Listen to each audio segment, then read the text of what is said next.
so excited to have Jeff Golden. Are we excited to have Jeff Golden? Yeah. You know, he's excited to be here. Who wouldn't be? Anyway, we know Jeff as the host of Immense Possibilities, and maybe some of you remember him more as the Jefferson Exchange person. That's how I always think of Jeff, because Jefferson, hello.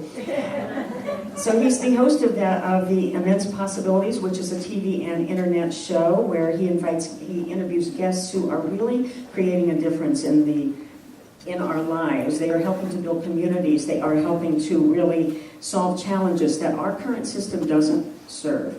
And because Jeff really believes that we can govern ourselves and that it's time for us to wake up and not be swallowing the pablum, as he calls it, that we are being fed through the media.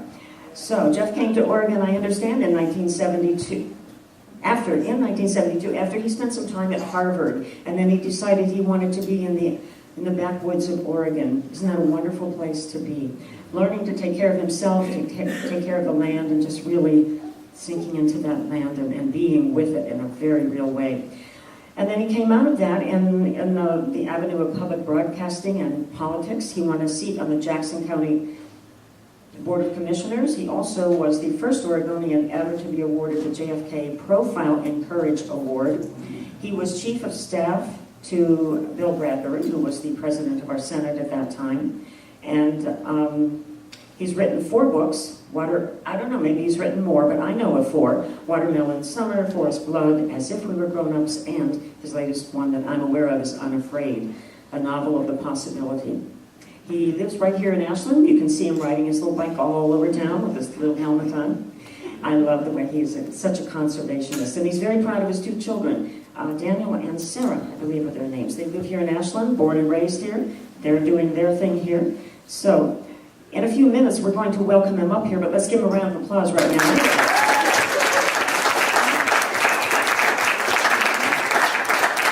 And right now, we're going to come alive, aren't we? Yes, come alive. Come alive, people.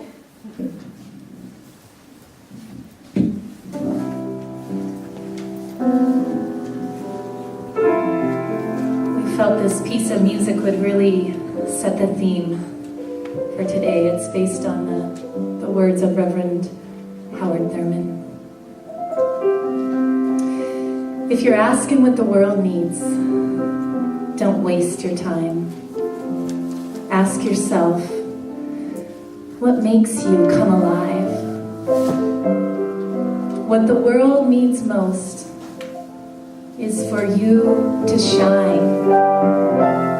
So come on, do those things that make us thrive. Let's come alive. Let's come alive. Let's come alive. And do what's ours to do.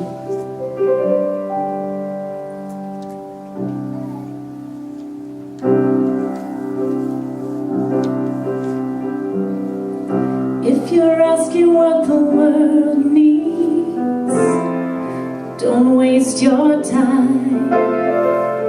Ask yourself what makes you come alive. What the world needs most is for you to shine. So come on, do those things that make us thrive.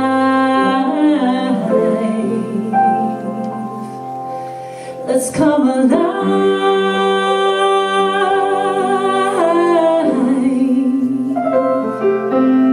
Let's come alive.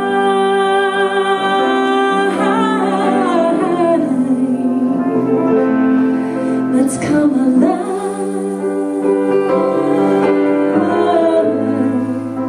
And do what's ours to do.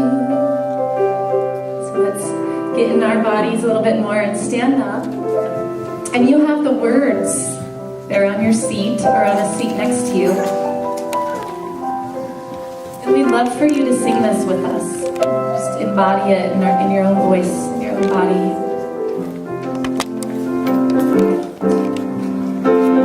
If you're asking what the world needs, don't your time. Ask yourself what makes you come alive. What the world needs most is for you to shine. So come on, do those things that make us thrive. Let's come alive.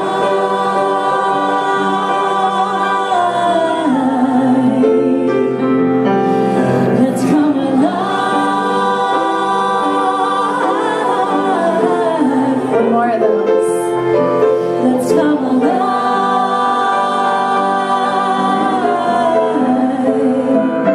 Do what's ours to do.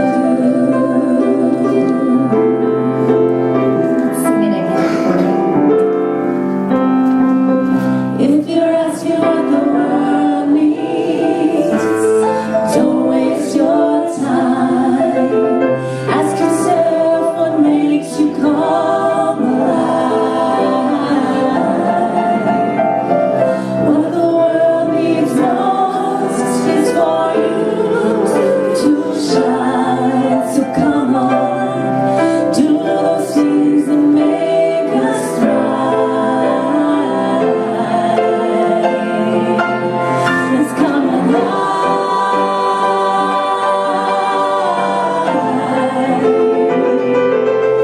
Let's come alive.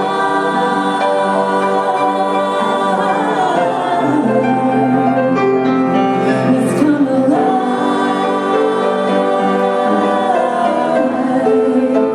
And do what's ours to do. Do what's ours to do. One more time. And do what's ours to do. Everyone, so glad to see all your shining faces. So this is the pony song, and if you didn't know, we're in the Chinese year of the wood horse. So I thought it would be appropriate to do a pony song. This song I sprained my ankle the day before a big performance, and I couldn't walk for 2 weeks. So I wrote this song just as a testament to how our ego can kind of run the show, and tuning into my inner pony and my heartbeat, I guess, and that inner landscape of gratitude, and taking a moment to check in with what's really important. So I encourage you to make horse sounds during the song, and to get amped up and to sing along, of course, if you'd like.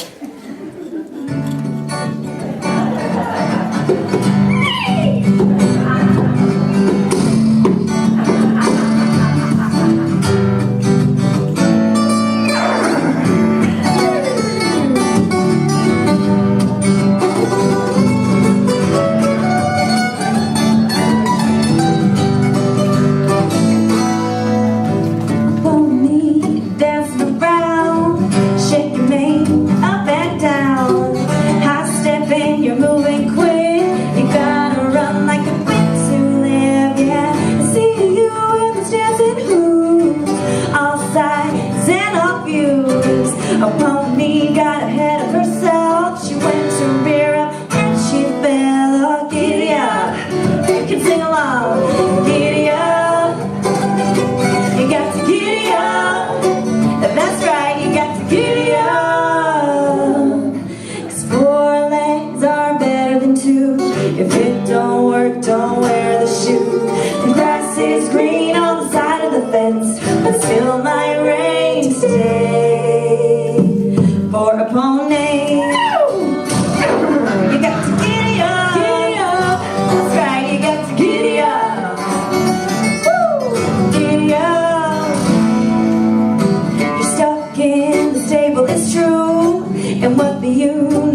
too proud, no. It's all advice, it's just for you to get some sleep and drink some water too. Then sound the trumpet and sound the alarm, 'cause it's time for the ponies to take charge. Giddy up, giddy up. We got to giddy up, giddy up. We got to giddy up.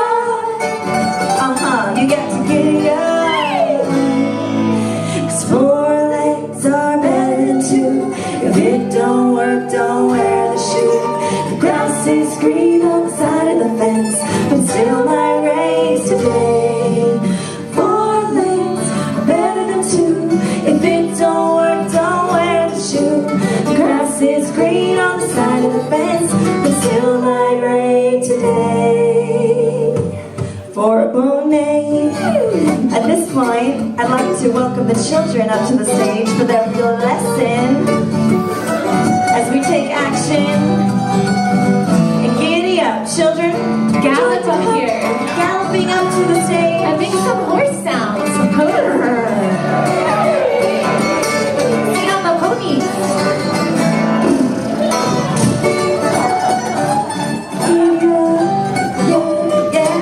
Thank you so much for giddy up. For giddy up. For giddy up.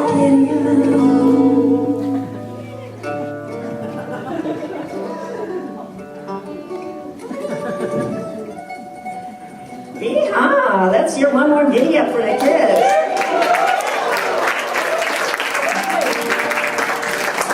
And this is what the world needs now. We need leaders for our future, leaders that are the way we are raising our kids here, leaders that really care about the earth, right? And you kids care about the earth and the animals and the trees and the critters and all that, right? I know it. So we're going to rub our hands together, get the energy flowing, and send that energy right up to these beautiful young leaders. And together we say, we love you, we appreciate you, and we behold the Christ light shining in you.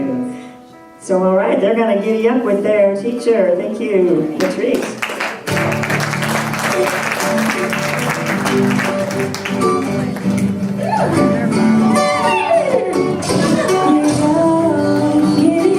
Let's sing it one more time. Giddy up! As a community, we're gonna giddy up. As individuals, we're gonna giddy up.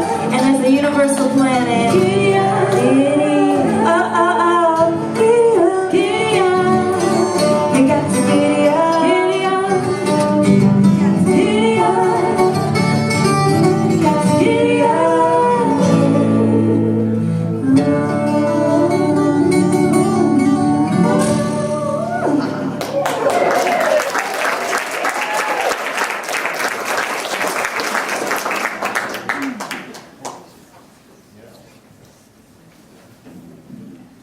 This is another one of Veronica's pieces.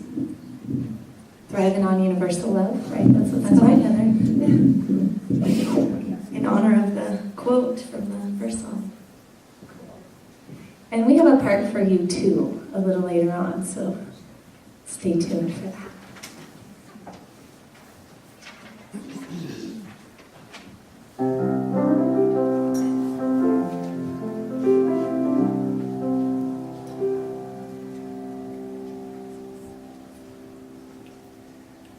I fall on down and you pick me up. You hold me closely when I need a hug.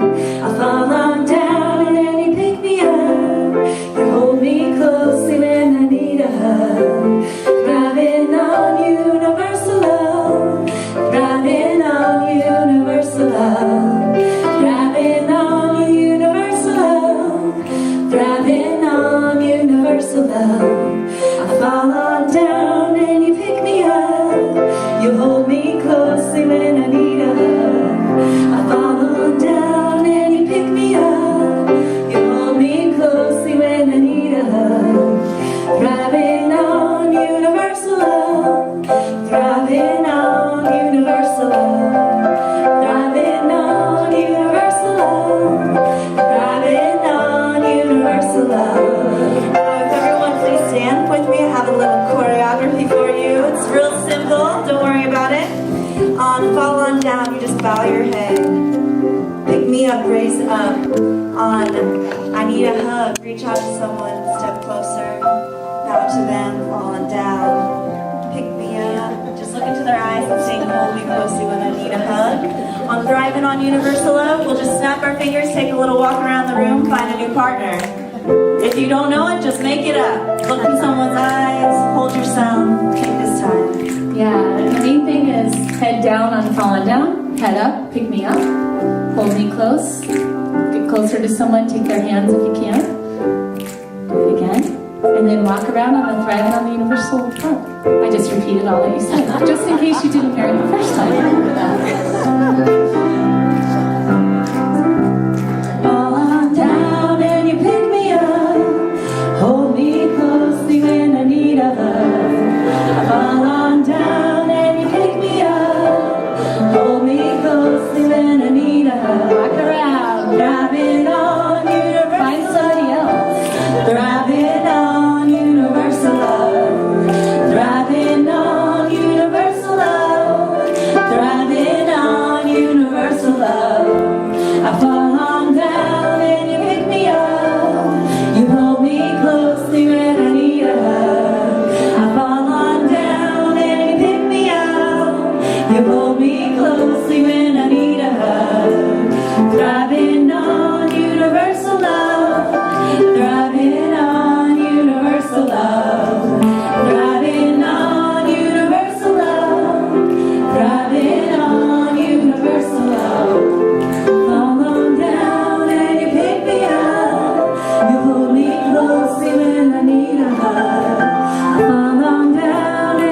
inspirational quote there, just for you. And there are some chairs that are not being occupied, so if you feel like reaching over to the chair next to you and also getting that inspiration, please do that.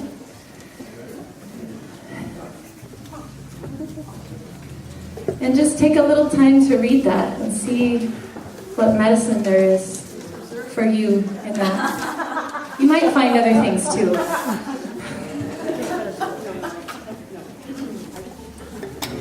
And maybe share it with someone next to you and see what they got.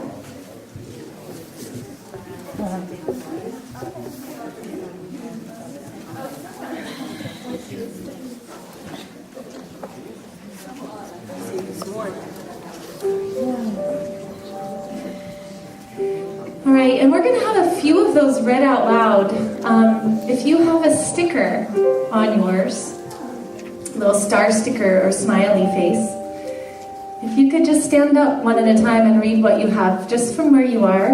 You can just speak loudly. Some of you should have a sticker out there. Right. So it's David White line. Start with the ground you know, the pale ground beneath your feet. Your own way to begin the conversation.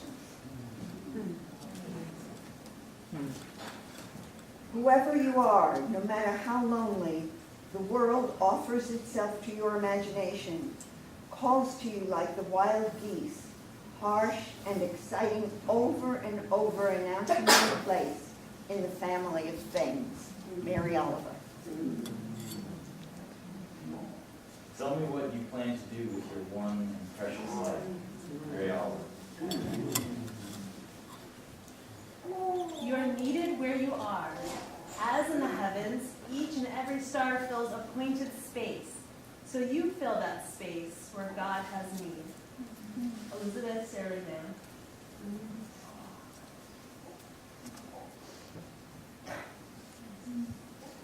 You must learn one thing. The world was made to be free in.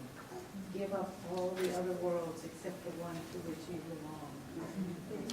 David White.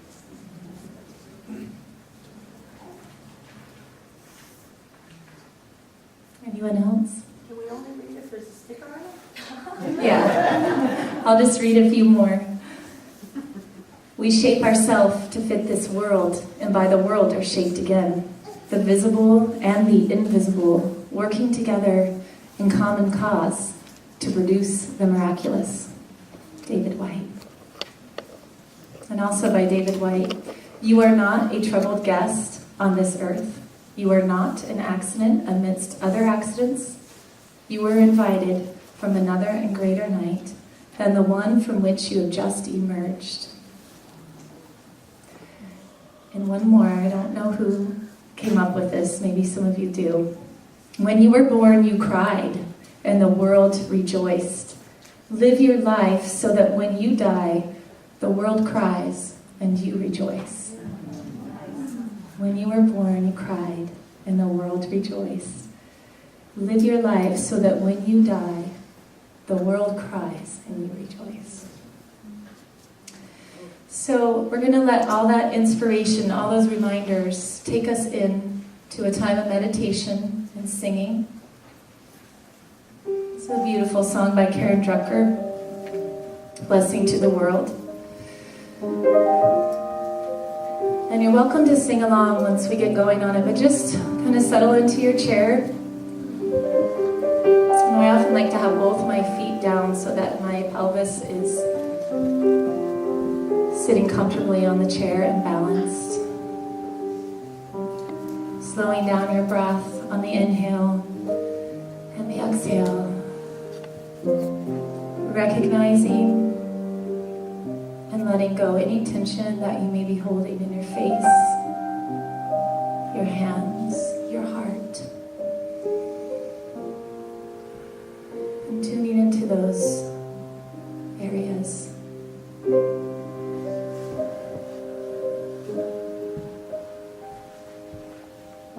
Letting go a little more with each breath.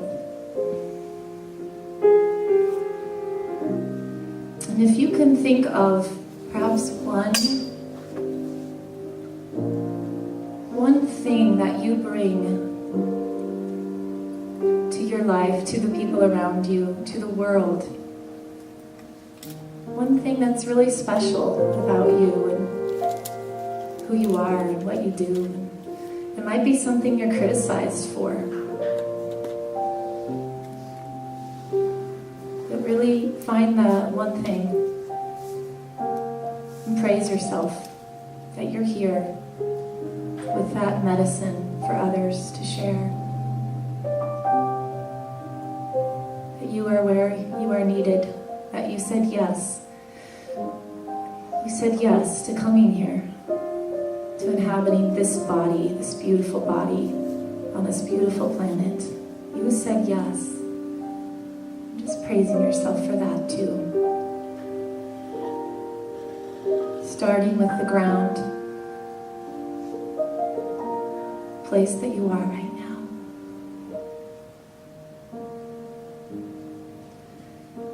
Maybe placing a hand on your heart or somewhere on your body. You are the heart, you are the hands, you are the voice of spirit on earth. And who you are and all you do is a blessing to the world.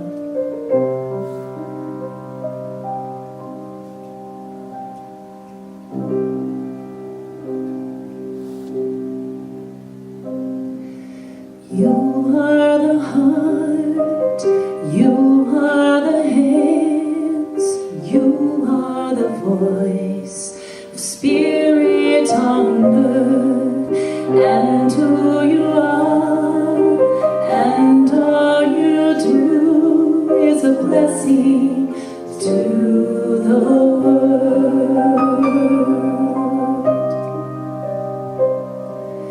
You are the heart, you are the hands, you are the voice of spirit on earth, and who you are, and all you do is a blessing to the world.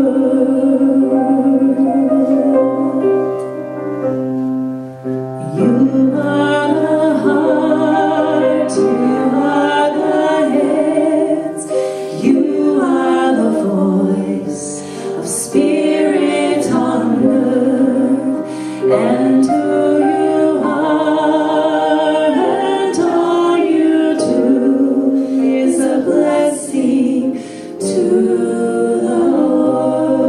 You are the heart, you are the hands, you are the heart, you are the hands, you are the heart, you are the hands, you are the heart, you are the hands. If you'd like to put your hands on your heart, then bring them out, bringing them back in. Just adding a little bit of action to our meditation.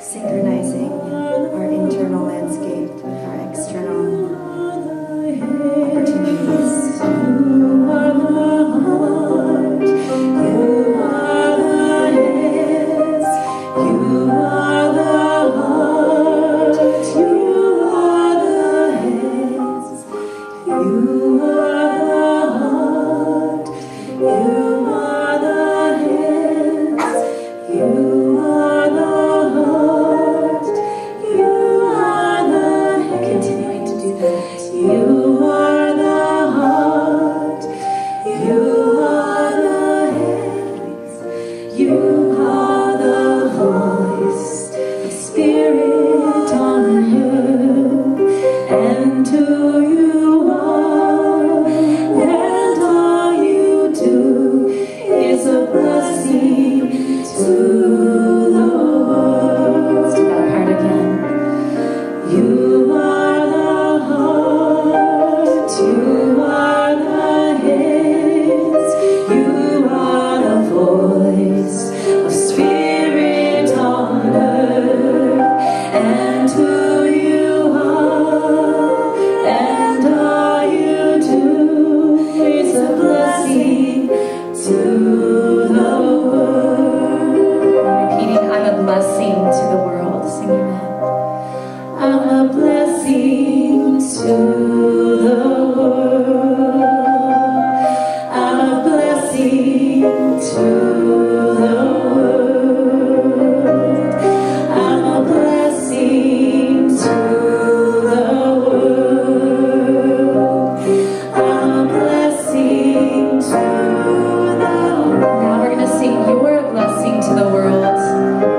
So I feel like we should do like a little drum roll on our legs. Introducing the wonderful, amazing Jeff Golden, who's done so much for our community and abroad. Let's give him another warm welcome.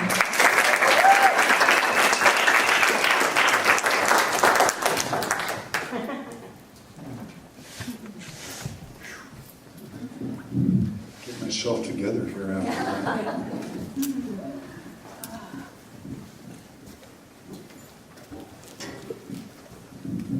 Don't ask yourself what the world needs.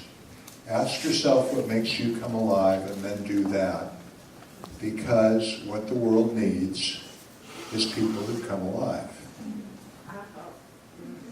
The Reverend Howard Thurman, who was a courageous and really underappreciated leader of the Civil Rights Movement, gave us those words. And I can't tell you how delighted I am with how Veronica and Heather and Richard put him to music.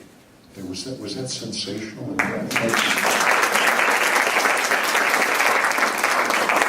And I wonder how those words land for you.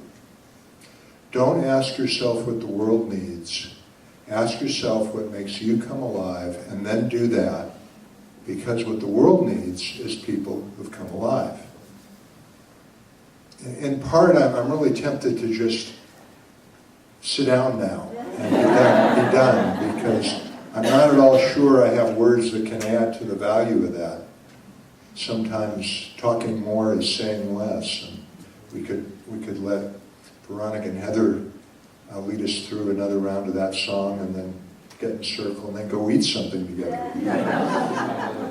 But I am here to say a few things about that. I want you to know how for me those words were a call that I think I was waiting for, how it clarified what I'm here to do, how it brought me more alive, and why it is that they're at the top of the webpage of the public television show They Inspired, Immense Possibilities. How many of you have seen an episode of Immense Possibilities before? About half. That's pretty good. I'm going to shoot higher than that by the time I'm done. But I brought with me a sampler of Immense Possibilities, just to give you a taste. The show looks quite a bit different now, but here are, I think, 6 or 7 minutes from episodes from last year's season of Immense Possibilities. Would you roll that?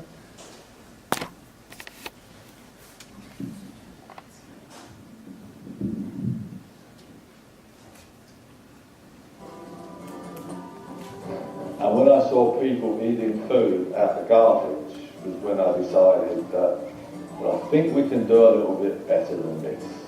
Someone says, I'd really love to do something like that, but I can't because of X, Y, Z, and this entanglement and this obligation.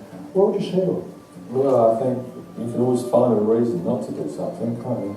You can, and plenty of people do, but you won't find them on Immense Possibilities. Its whole mission, its dream, and its vision is to bring people together, to facilitate them discovering their values and their ideas. I think you can change the world. That's what you hear on Immense Possibilities. People who actually are changing the world in practical, powerful, and creative ways.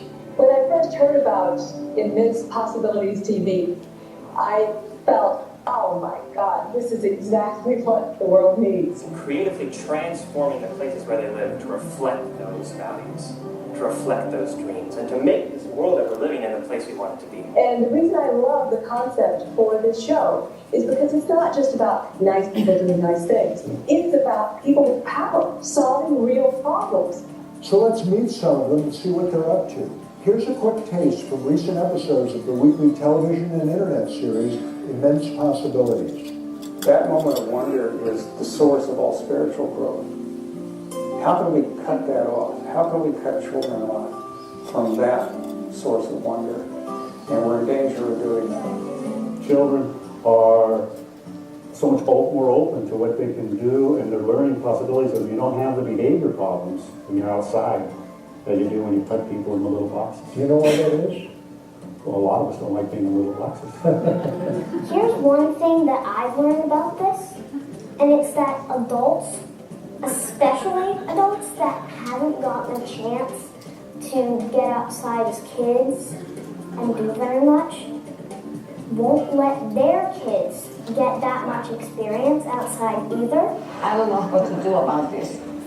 Should I just let them keep living in this condition? I don't know. Well, I don't want them to suffer anymore. And for some of us on the Conversation Project, our own personal experiences showed us that if we were able to open these conversations and have conversations about our end of life just as we do about all the other stages of our life, we could live better lives and die better deaths.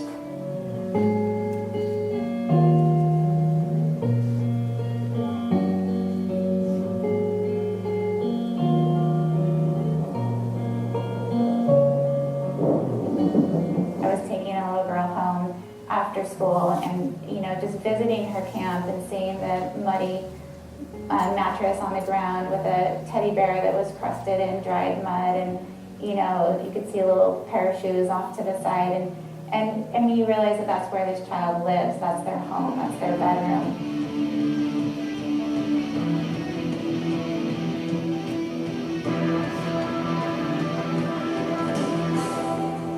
All of those youth that are holding signs are actually homeless youth who agreed to participate in this with us. They want their voices heard. The warriors are supposed to get home. That's the tradition of all cultures, the honoring of the warriors, the welcoming back, and the return of them back into culture as meaningful, valuable citizens who know something about life, that know something about death, and therefore they have wisdom. My name is Bob Eaton, and I'm a disabled Vietnam veteran. I was heavily medicated on antidepressants and anger medication. I wound up wanting to get off of the medication, and I took up the guitar. You're the first audience I've ever played for, so I'm really nervous. That's from the film The Welcome, and Bob Eaton has been playing for audiences for about 4 years since then. Bob, we asked you to bring your guitar.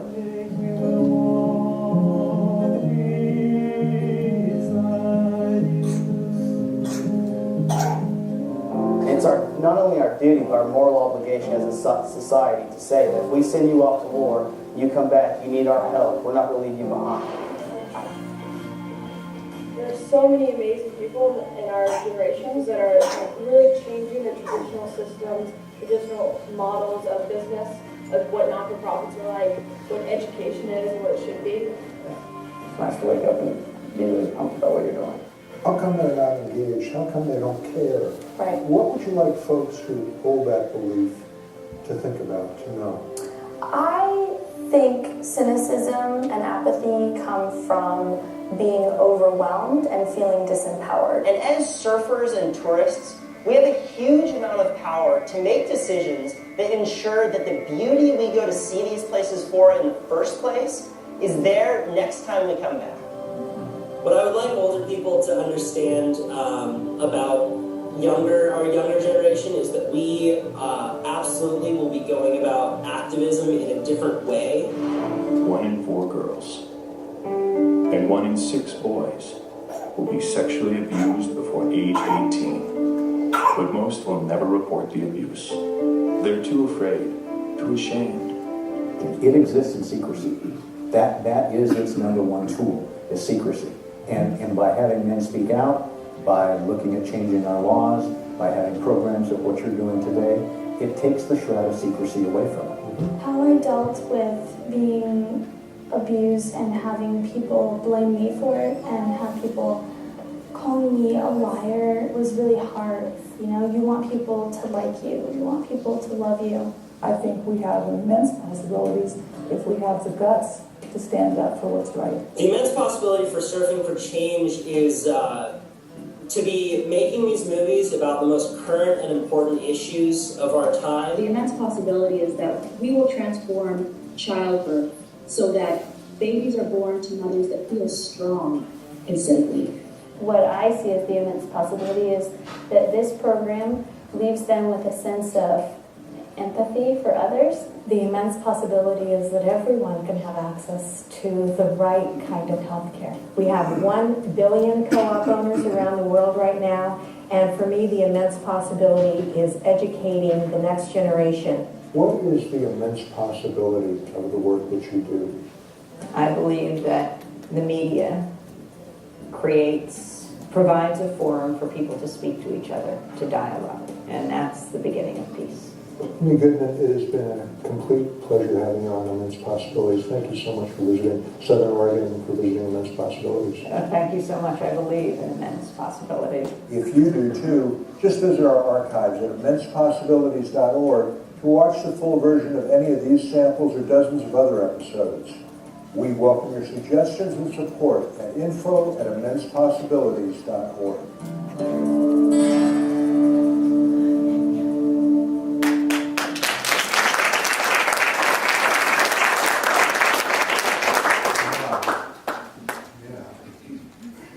There are a lot of people around us who come alive and in the process are creating a whole different world that we sometimes don't see, don't understand, and don't feel that we can make much of a difference in. So, I've thought about why Reverend Thurman's words move me so much, and I think a lot of it is because I lived so much of my life thinking very differently about the world and about how we can affect it. I thought a lot, I asked a lot about what the world needs, and from about 6 years old I had a whole lot of answers to what the world needs. And I would share them to anybody who would listen again and again and again from the time I was marching against the war in the 60s. And that really, I think, shaped my choice of career. I went into politics and media and wrote a lot of opinion pieces, a lot of columns, wrote some books, and eventually was led to the Jefferson Exchange on JPR. And I thought that was really a good microphone. I was glad to be there. It felt like a wonderful opportunity to explain to people what the world needs. And I did that for almost 10 years. And you know what? I know this is going to amaze you, but there weren't lots and lots of people waiting for me to tell them how to think about what the world needs. It's a little bit of a shock. There were not people sitting at their breakfast table, slapping their foreheads and going, "Oh my God, I've been so misguided all these years. Now I see the truth." The fact is that by a certain age, we pretty much know what we think about what the world needs and what to do about it. There may be some exceptions on some issues, and maybe on the edges people change their thinking when they hear a certain line of argument, attempt to persuade, but not for the most part. I thought, okay, if I really do research and really sharpen my own case and bring the most articulate people to the show that I possibly can, I can move the needle some. I can contribute to a move towards sanity and compassion and humaneness in our society. And I don't think that was true, at least not using the strategy that I grew up believing in. At the same time, I knew that the Jefferson Exchange was a popular show, and it still is. And I thought about the reasons for that. I wanted to understand where was the power of that privilege of having that microphone? Where was the power of the medium there? What happened when the Exchange had a powerful show? And two things occurred to me. One was, it felt like there was a lot of power when someone would call up to directly and strongly challenge me or one of my guests about what we were saying. And many times, not always, instead of just snarling at each other and going away, we pursued the conversation. I'd ask some questions that would peel back another layer to find out where these views on the world were coming from. And sometimes we found a place where we could really meet about what was important in the world, what was true in the world, and even occasionally sort of build on that over the course of different conversations. That didn't happen a lot, but I knew that there was power there. I felt it, heard it from listeners as well. The other thing that happened where there was power, where I think the show made a difference is when we had on people who inspired us with their vision and were anchoring their vision in the world with what they did, who would clearly come alive, and in the course of their work were bringing other people alive as well. So what if you built a program entirely around people like that? Maybe you could summarize what they were doing by naming it Immense Possibilities. And that's what we did, and 3 years ago we started airing the program on Southern Oregon Public Television, Channel 8, where it still airs on Friday and Thursday nights and Sunday afternoons. And just this year, we are an Oregon Public Broadcasting program, so we are all over the state and are airing in some PBS stations in Northern California and online. I know a lot of you don't have TVs or don't watch them, and I'm not accepting that as an excuse. Before we're done, I'm going to ask you to go to our website and watch some of our past episodes. There are two ways where we very consciously attempt to stimulate people towards their own passion. Instead of telling them what their passion should be, stimulating people with their own passion. Because what I realize now, what Reverend Thurman helped me realize, is that if people really come alive, they don't need me or anybody else to tell them what to think about the big issues. The nature of being alive is feeling connection and compassion. And a lot of the reasons we have the challenges we do are that people are sleeping. So if I can contribute to bringing people alive, that's all I have to do. I don't have to persuade anybody of anything. So how do we do that? Basically 2 ways. One is just the intrinsic creativity and inspirational value of the projects they're doing. So we've produced about 72 episodes now. You saw examples of 6 there, I think. And, I just to name a few, Life Art, which is the creation of basically one man, an Hispanic man who's a teacher in the north part of this valley, economically challenged community, with a lot of Hispanic kids who are on the verge of some serious trouble in their lives, have experienced trouble in their lives, and are on the verge of gathering as gangs and bringing to the community things we don't really want to see. And he found a couple of these kids with remarkably difficult backgrounds tagging, making graffiti on public buildings. And he was able to bring them into his shop and talk to them about what was going on in their lives. He ended up going out and buying $100 in art supplies for them and starting them painting on their canvas. He told them, don't tag, that's just going to get painted over. Share your art with the world.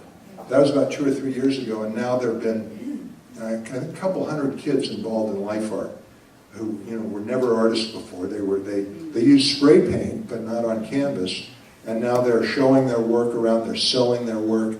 They have a whole new sense of who they are, and it's a miracle.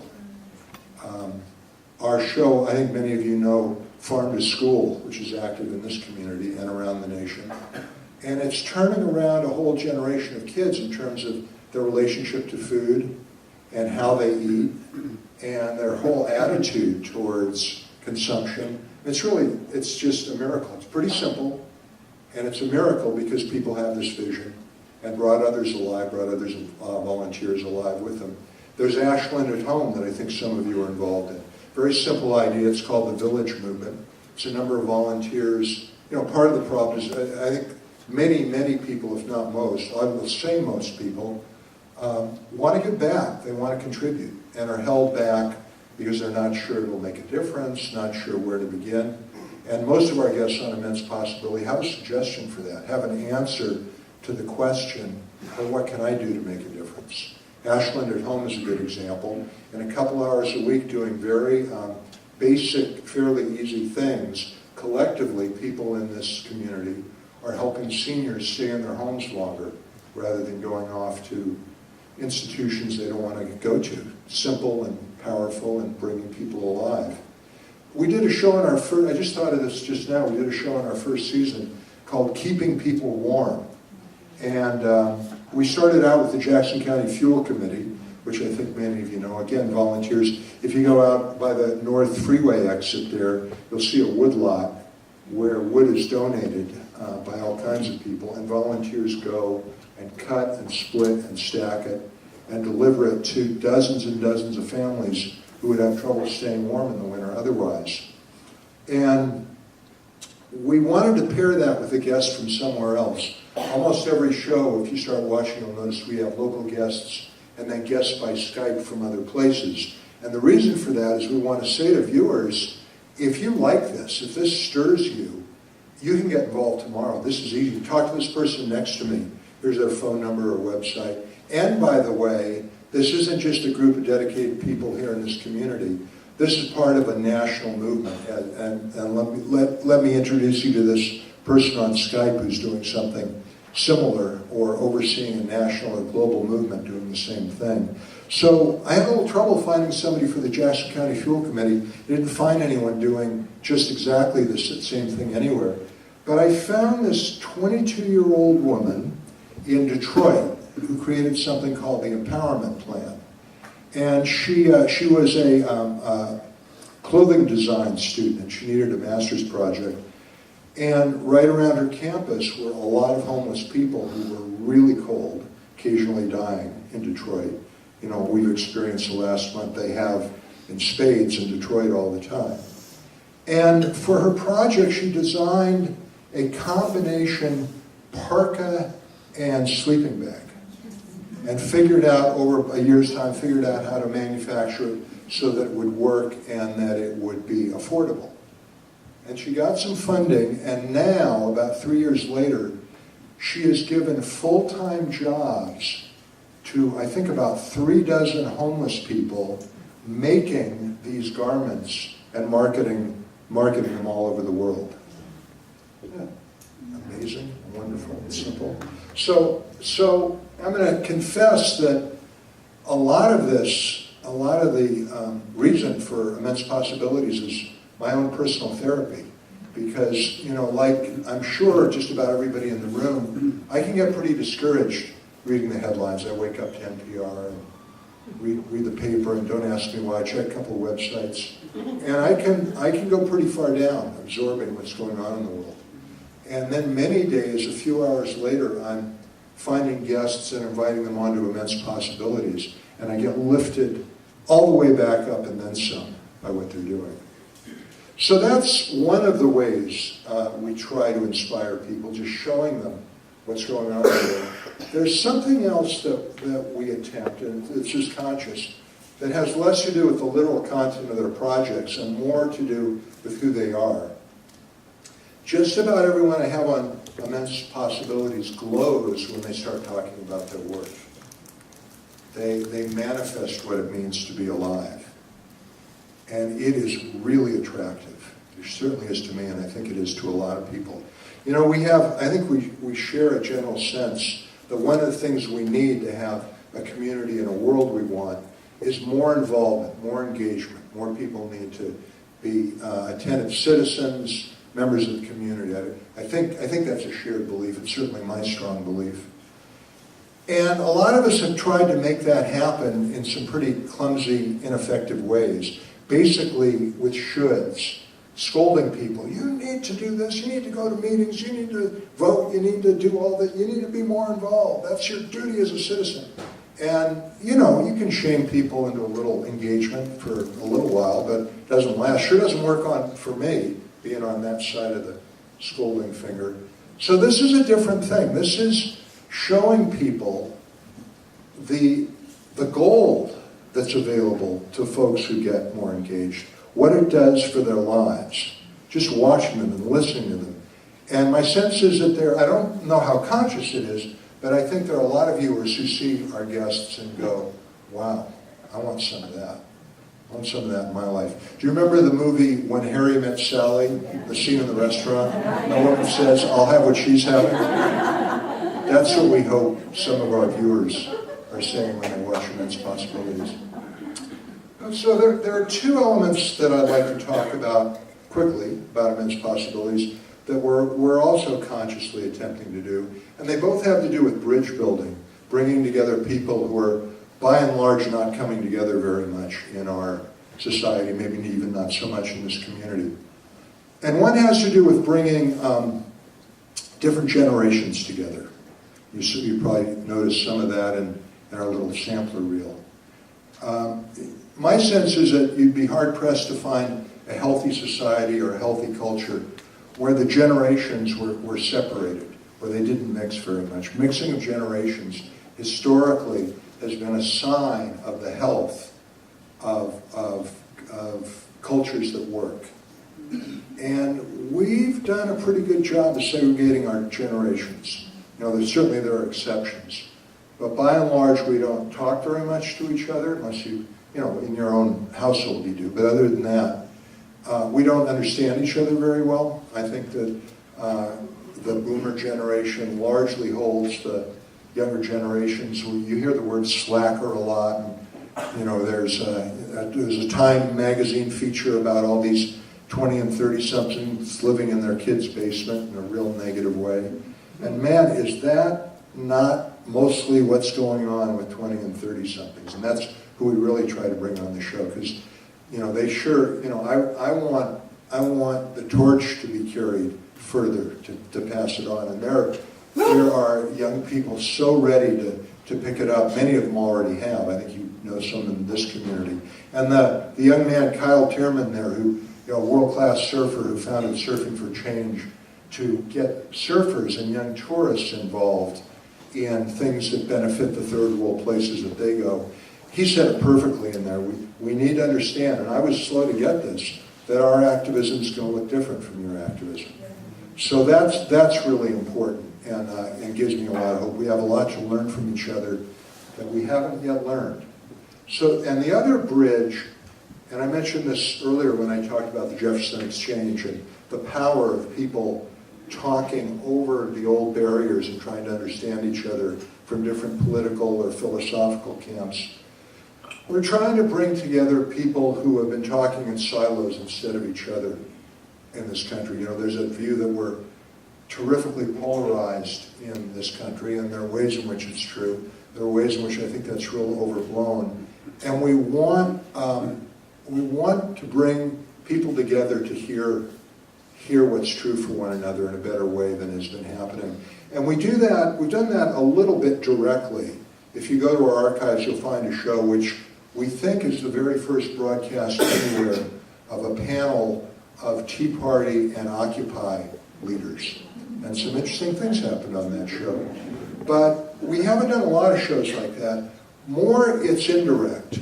It's not literal. It's sort of under the radar a little bit, because almost every project you'll see on Immense Possibilities brings a lot of people together in support of it.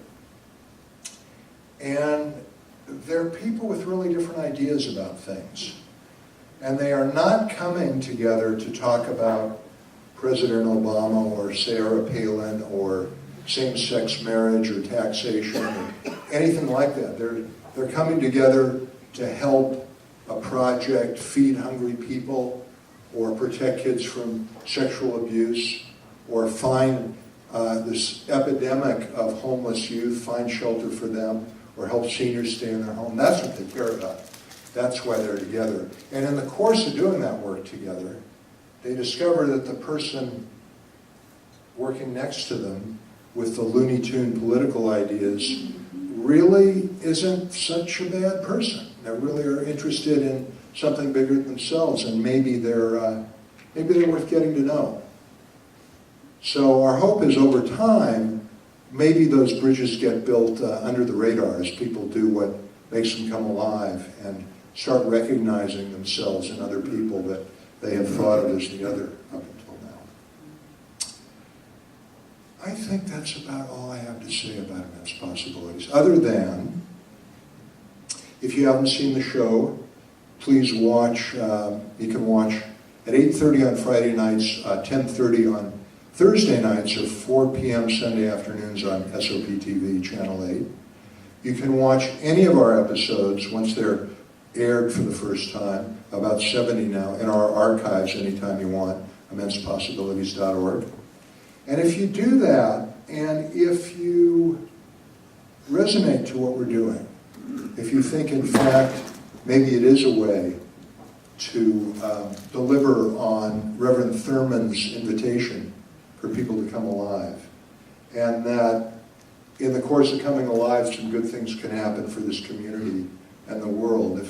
If you see that potential, would you tell 3 or 4 or 5 friends about the program, which is still a fairly well-kept secret?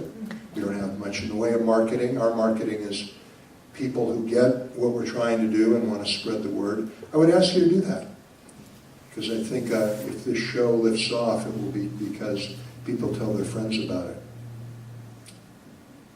Which is all a long way of saying, don't ask yourself what the world needs. Ask yourself what makes you come alive, and then do that, because what the world needs is people who've come alive. Blessings, and thank you.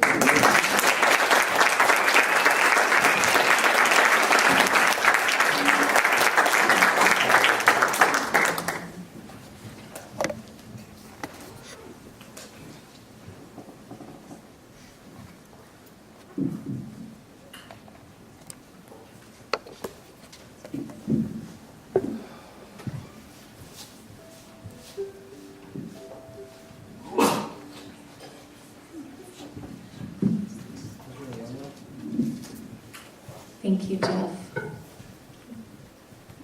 So we had hoped to put a YouTube up here of a Playing for Change version of One Love, of all these people across the world playing Bob Marley's song One Love. You know, and just that message of how much these community projects or music can bring us together. But it didn't work. We couldn't figure out how to get the picture up there, so we're going to hear